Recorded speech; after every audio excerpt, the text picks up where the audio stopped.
Anybody been to the Sistine Chapel in here? Raise your hand. It's pretty big, right? The ceiling, I used to know the square footage of the ceiling. It's in the 6 digits. It's like 10 or 12,000 square feet. It's huge. And he never painted before. He had to learn. He would be like, okay, I have a professional baseball team. I'm going to go sign Peyton Manning. I'm going to tell Peyton, I know you're a football player. Here's the deal. I'm going to need you to play for my baseball team. And then he goes on to, hit 107 home runs and win 43 games as a pitcher. That's essentially what Michelangelo does. He's a sculptor. He's young. He's 32, 33 when he starts. And he revolutionizes art. After this, people began painting like he painted the ceiling with these really overtly muscular, really not naturalistic at all. Vasari argues that he goes beyond nature, that he's actually, in a sense, better than God. That God made our human forms, but Michelangelo perfected it. Vasari loved him some Michelangelo. So a few people have been there. If it's pretty crowded, right? Juliana, Julia. When you're there, it's there's 1,000 Germans with fanny packs and sandals and socks and all kinds of horrifying things. However, if you go to grad school for a decade or so and you get yourself a Fulbright to Italy, they will take you on a private tour of the Sistine Chapel like Andrew Graham Dixon had here. They turn the lights on and they say, oh, you got a camera? Yeah, go sit. Do whatever you want to do. So all you have to do to get the free, the private tour is a decade or so of grad school. You got to learn several languages. Got to get a Fulbright. Got to get over there to Italy. Then they'll take you through. Highly recommend it. Very, very nice experience. So what we're going to do now is we're going to break down what Andrew Graham Dixon was talking about there, and really get into this Sistine Chapel. So the ceiling is, as he said, a kind of tripartite storyboard that you've got in these triangular areas. The pre-Christian predecessors, I should say, of Christ.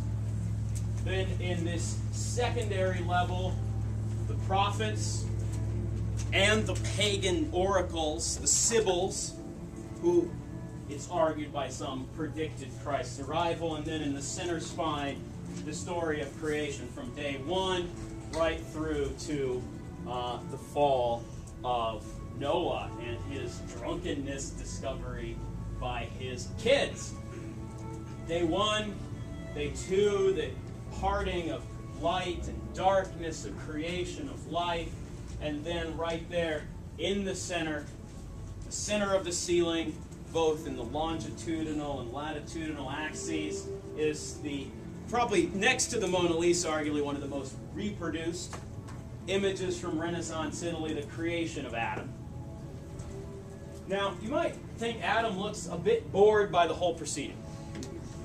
Not really blown away by the fact that God has appeared with this group of people around him and is ready to give him life. He seems bored because he has not yet received his soul. He's been created, but he's not done. And that in the next millisecond, he will get his soul. But he's not yet. It's the millisecond before, which is why he looks so nonplussed by the whole affair. This is kind of the last happy scene, so to speak, on the ceiling, because not long after the creation of Adam, things start to go south. And no offense, ladies, but they start to go south in the medieval and Renaissance mind when woman arrives. This is a society that fears women, doesn't like women, and the creation of the first woman is always associated with the beginning of the end of paradise. So we have this scene with a sleeping Adam and Eve being taken out of his side, created from one of his ribs, as the story in Genesis goes. And she's not on the scene very long before she tempts poor, simple Adam into taking a bite of that apple from the tree of knowledge. And this is a kind of bifurcated before and after, cause and effect scene, split here by the tree and the serpent wrapped around the tree. Now, you notice that serpent doesn't have a serpent's head. It's a woman. Gotta love it. I don't think Michelangelo liked women. I think he, like many of his contemporaries, didn't trust them. Disdain might be a good word. And so the serpent is in fact a woman, but not any kind of woman. She's a blonde. Now, in Renaissance Italy, blonde hair was, on the one hand, sought after. Women would bleach their hair with various lemon juices and whatnot.